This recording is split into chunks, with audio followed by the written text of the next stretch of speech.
কৃষ্ণ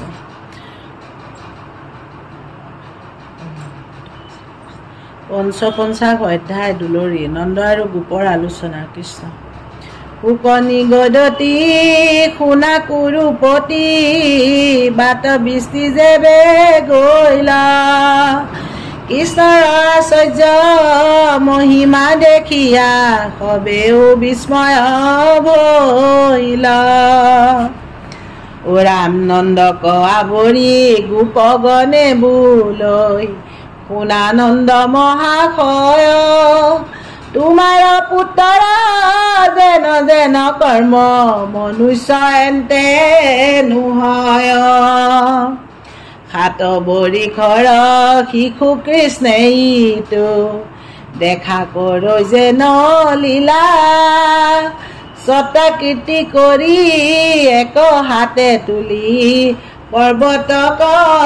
উল্লাসিলা ও ৰামে যেন পদ্ম পুষ্প প্ৰমত্ত মাতংগে কৌতুকতে থাকৈ ধৰি হেন কৃষ্ণইটো গোপৰ গৃহত উপজিলাকে নকৰি ভাল মতে নতু আখিও ফুগুকাই কৃষ্ণে একো নতু জানে ৰাম এতেকতে প্ৰাণ সুখিলা ধৰিয়া পুতনা ৰতন পানে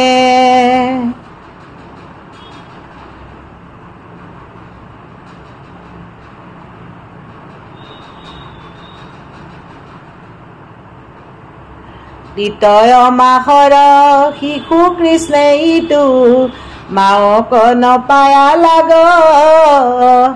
কান্দন্তে শকত উভৰি পৰিল চৰণৰ লাগি আগ এক বৰিষতে দৈত্য চক্ৰবাতে আকাশক নীল লৰি শিলাত পেলাই প্ৰাণ তাৰ লৈলা লগলত চেপিয়া ধৰি ৰামে কিয় মাটি খাইলে যশোদা সুধন্ত কৃষ্ণে মুখ প্ৰকাশিলা গৰ্ভৰ ভিতৰে সমস্তে জগত যশোদা দেৱী দেখিলা পৰম শংকিত তনুৰু মাঞ্চিত ভয়ে তুতি কৰিল অন্ত এতেকে জানিলো তোমাৰ তনয় মনুষ্য এন্তেনো হন্ত যশোদা ধৰিলা উৰলে বান্ধিলা লবনো খাইবাৰ পদে তানন্তে উৰল উভাৰি পৰিল অৰ্জুন চন্দ খবৰে বৎস সুৰক মাৰিলা হানিয়া কপিষ্ঠক লাগি কোপে বক দানৱক লীলায়ে চিৰিলা থুথত দৰিয়া টোপে ৰাম বান্ধৱে বধি ধেনুক দৈত্যক তাললে হানিয়া চৰি গোপৰ শিশুক ভুঞ্জাইলা কৌতুকে পকা তাল ফল হৰি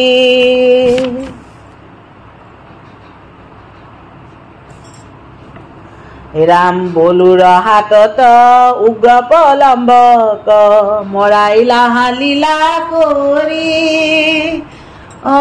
বন বহ্নি হন্তে গৰু গোপগণ আনিলা এন্তে উদ্ধাৰি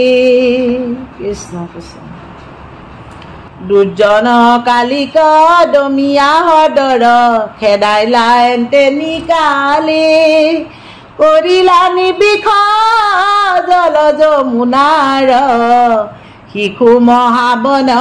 মালি ঘূৰ জগৰ ৰূপে অঘাসুৰে গিলিলে কবেন্ত বাই গোৰক্ষ দামুৰি সহিতে বজাইলা তাহাৰ প্ৰাণ চৰাই তোমাৰ পুত্ৰত স্বভাৱে বাঢ়য় কৃষক আমাৰ স্নেহ এহেন তেখে জানো জগতৰ আত্মা উপজৈ মনে সন্দেহ পৈত শুনি আছা সাত বৰিখৰ সৱাল ইটো সাক্ষাতে লীলা কৰি সাত দিন ধৰি থাকৈ পৰ্বতক একে হাতে এহেন্তে ঈশ্বৰ পুৰুষ নিশ্চয় জানিলো দেখিয়া কাজ মানুহ নোহয় তোমাৰ তনয় শুনিও কগোপ ৰাজ নন্দেও বুলন্ত শুনা গোপগণ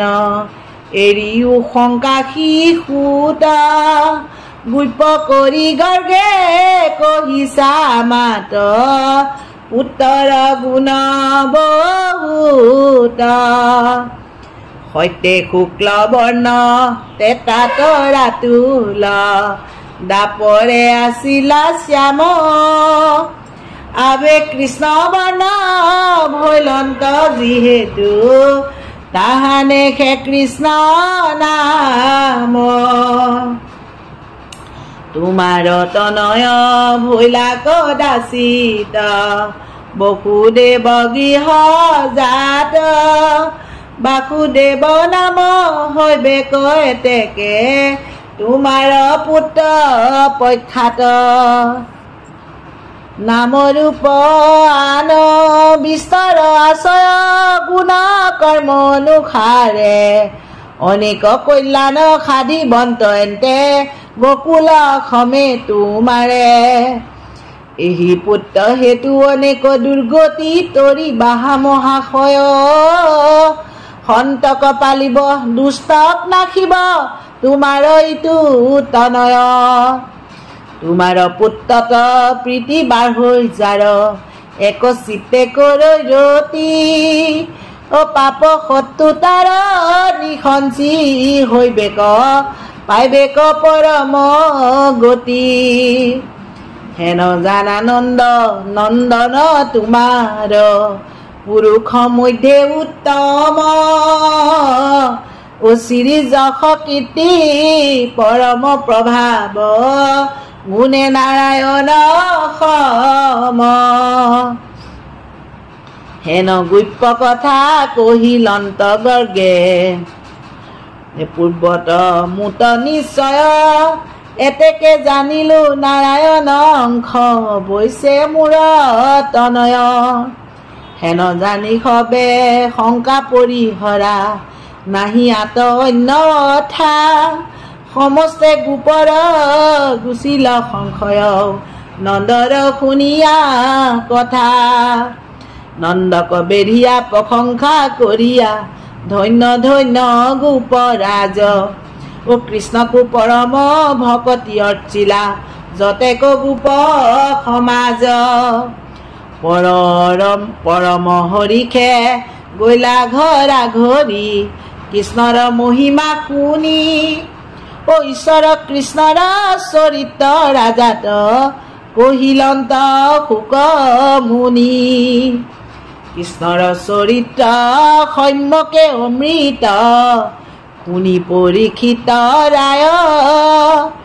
সংসাৰৰ ক্লেশ সকলে গুচিল ক্ষুধা তৃষ্ণা একো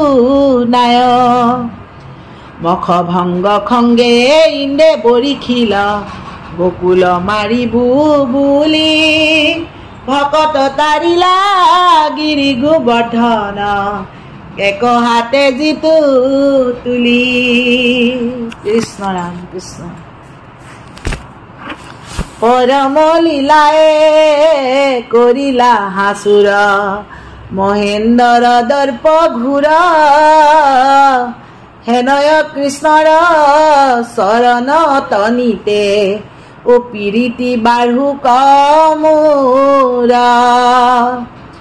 শুনিও কলোক যেন মতে হৰি কৰিলা ৰক্ষা গোকুলা ভকতৰ পদে জানিবা নিশ্চয় আপুনি হৰি আকুলা হেনয় পৰম কৃপালু দেৱতা নাহি কৃষ্ণ বিনে কেৱ সংসাৰ তৰিবে ইচ্ছা আছে যাৰ কৃষ্ণক কৰিও সেৱ ও ৰাম যাৰ গুণ নাম স্মৰণ মাত্ৰকে কালৰু এৰাই হাত আন ঠাইত তাংক খুজিবে নালাগে হিয়াতে দেখা সাক্ষাৎ যাহাক স্মৰণে মহাপাপী গণে তেখন মাত্ৰকে তৰে হেন হৰি নাম কুশত আচন্তে সংসাৰ সাগৰে মৰে নাহি শিকা টংকা ব্যয় কায় ক্লেশ ভকতিত একো নাই যেন তেন মতে কৃষ্ণক স্মৰিলে এতেকে মুকুতি পায় পৰম সুলভ ভগৱন্ত সেৱা জানিয়া এৰিও হেলা অথিৰ জীৱন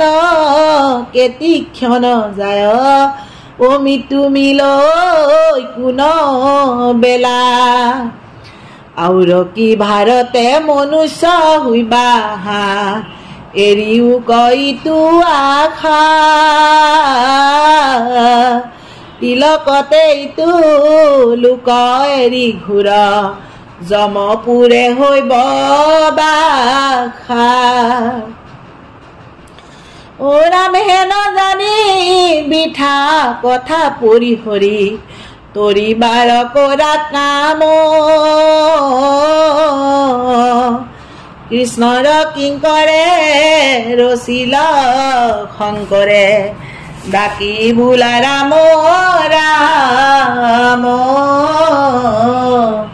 হৰি ৰাম ৰাম ৰাম ৰাম